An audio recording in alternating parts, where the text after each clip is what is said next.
Hello friends, स्वागत है आप सबका आपके अपने यूट्यूब चैनल पर। आज हम लोग जीके जीएस की इस सीरीज में सेट 3 को सॉल्व करेंगे और आज के क्वेश्चंस जो है बेहद इंपॉर्टेंट है। यहाँ पर अभी रिसेंटली 31 मई 2026 को जो एग्ज़ाम हुआ था जीडीसी का, उसमें प्रश्न आया हुआ है। तो ये सीरीज बहुत ही इंपॉर्टेंट आप सबके लिए। यहाँ से आपको अपने एग्ज़ाम में क्वेश्चंस देखने को मिलेंगे ही मिलेंगे।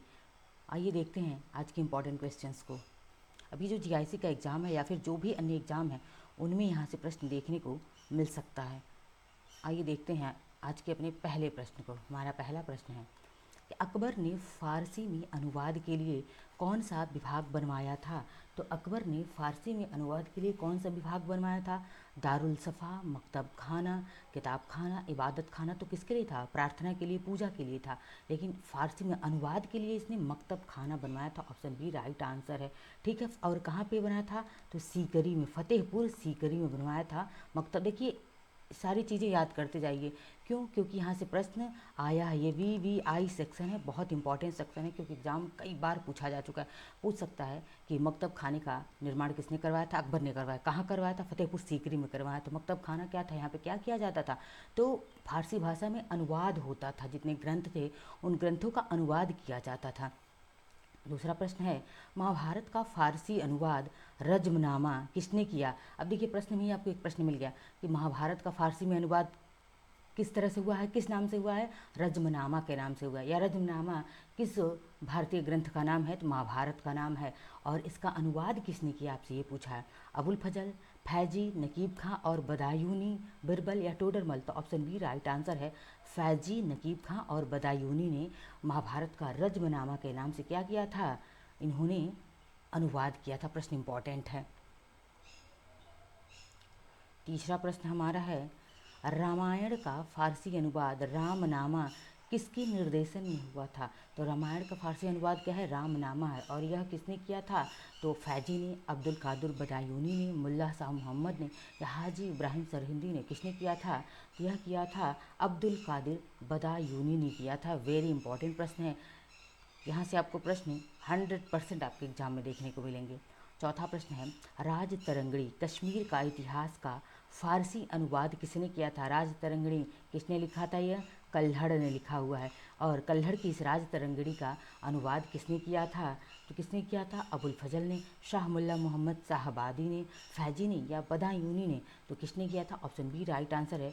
मुल्ला शाह मोहम्मद साहबादी ने किया था। राज तरंगड़ी किससे संबंधित है? तो यह कश्मीर का इतिहास बताता है। याद रखिएगा, एक एक पॉइंट, एक एक व्यू आपके लिए इम्पॉर्टेंट है।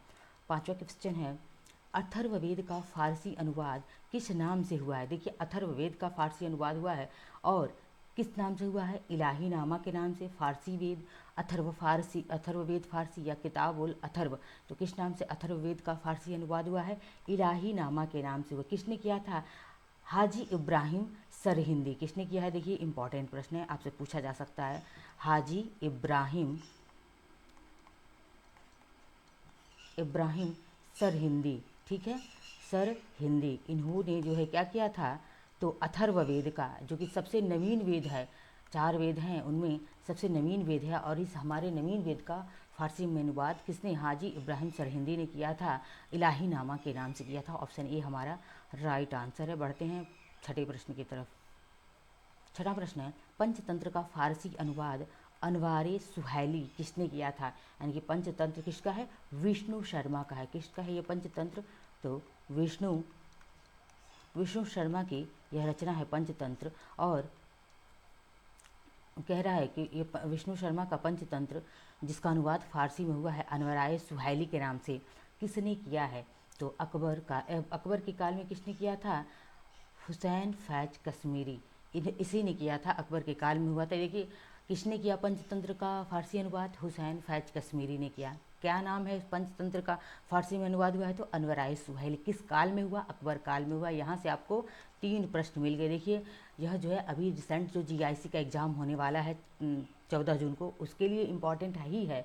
साथ ही साथ अभी जितने भी वनडे के एग्ज़ाम होंगे या फिर पीसीएस की जो वैकेंसी आने वाली है उसके लिए, आरओ के लिए, तमाम एग्ज़ाम्स के लिए यह सीरीज़ जो है आप सबके लिए बहुत ही बेनिफिशियल है। क्लास के साथ बने रहिए। देखते हैं 7वें प्रश्न को।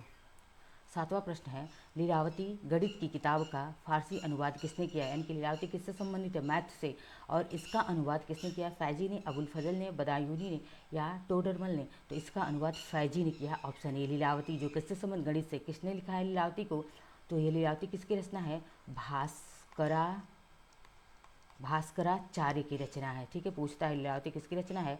तो भास्कराचार्य की रचना है। आप इसको भी याद रखेंगे। ठीक है, 8वां प्रश्न देख लेते हैं।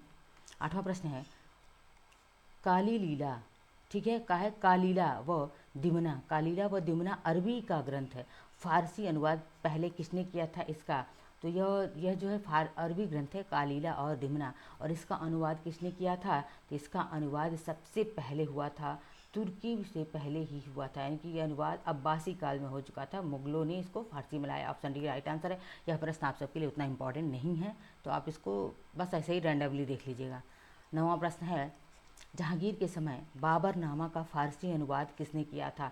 तो बाबरनामा का फारसी अनुवाद किसने किया था? अब्दुल रहीम खान खाना ने, अबुल फजल ने, फ़ैदी ने या बदायूनी ने? तो जहांगीर के समय में हुआ था बाबरनामा का अनुवाद, और किसने किया था? अब्दुल रहीम खाना ने किया हुआ था। ऑप्शन ए राइट आंसर है। याद रखिएगा, इंपॉर्टेंट प्रश्न है। और जहांगीर ने क्या किया था? आगरे में इसने लोहे की जंजीर लगवाई थी, न्याय की, उसको न्याय की जंजीर कहा जाता था। ठीक है, देखिए 10वां प्रश्न आपका आ गया। वेरी वेरी मतलब वेरी वेरी इंपॉर्टेंट। इसको जितनी स्टार लगा सकते हैं लगा लीजिए, क्योंकि यह लगभग हर जो आयोग का एग्जाम होता है उसमें यह प्रश्न पूछा ही गया है। 10वां प्रश्न है, शाहजहाँ के समय दारा सिकोह ने उपनिषदों का फारसी अनुवाद किस नाम से किया? तो अभी जो जीडीसी का एग्जाम हुआ था 31 मई को, उसमें यह प्रश्न पूछा गया था ऐसे ही कि शाहजहाँ के समय दारा सिकोह ने उपनिषदों का फारसी अनुवाद किस नाम से किया था? सिर्रे अकबर, उपनिषदनामा, किताबुल उपनिषद या इलाही ग्रंथ? तो किस नाम से किया था इसने? तो ऑप्शन हमारा ए राइट आंसर है, सिर्रे अकबर। और इसके साथ ही किसने 50 उपनिषदों का भी अनुवाद हुआ था? ये प्रश्न पूछा गया था कि 50 उपनिषदों का भी इसने अनुवाद किया था। ठीक है, याद रखिएगा किस नाम से? सिर्रे अकबर के नाम से हुआ था, और दारा सिकोह ने किया हुआ है। प्रश्न को आपको मान लीजिए यहाँ पूछ लिया कि दारा सिकोह ने उपनिषदों का अनुवाद किस नाम से? सिर्रे अकबर के नाम से किया था, 50 उपनिषदों का। लेकिन आपसे पूछा जा सकता है कि सिर्रे अकबर के नाम से किसने जो है शाहजहाँ के काल में 50 उपनिषदों का अनुवाद किया था? तो दारा सिकोह। याद रखिएगा, प्रश्न कैसे भी घुमाकर पूछे आप याद रखेंगे। देखिए ये इस प्रश्न को पूछा हुआ है यूपी जीडीसी 31 मई 2026 को जो प्रश्न आया था उसमें जीएस वाले पोर्शन में। 11वां प्रश्न है, अकबर ने अनुवाद क्यों करवाया? यानी कि अकबर जो है अनुवाद क्यों करवाया था? सिर्फ शौक के लिए, सुलह कूल और सभी धर्मों को समझने के लिए? ऑप्शन बी ही राइट आंसर है कि इसने सुलह कूल की नीति अपनाई थी और सभी धर्मों को समझने के लिए इसने अनुवाद करवाया था। ऑप्शन ए बी हमारा राइट आंसर है। देखते हैं 12वें प्रश्न को। 12वां प्रश्न है, तारीख़ अल्फ़ी किसने लिखी?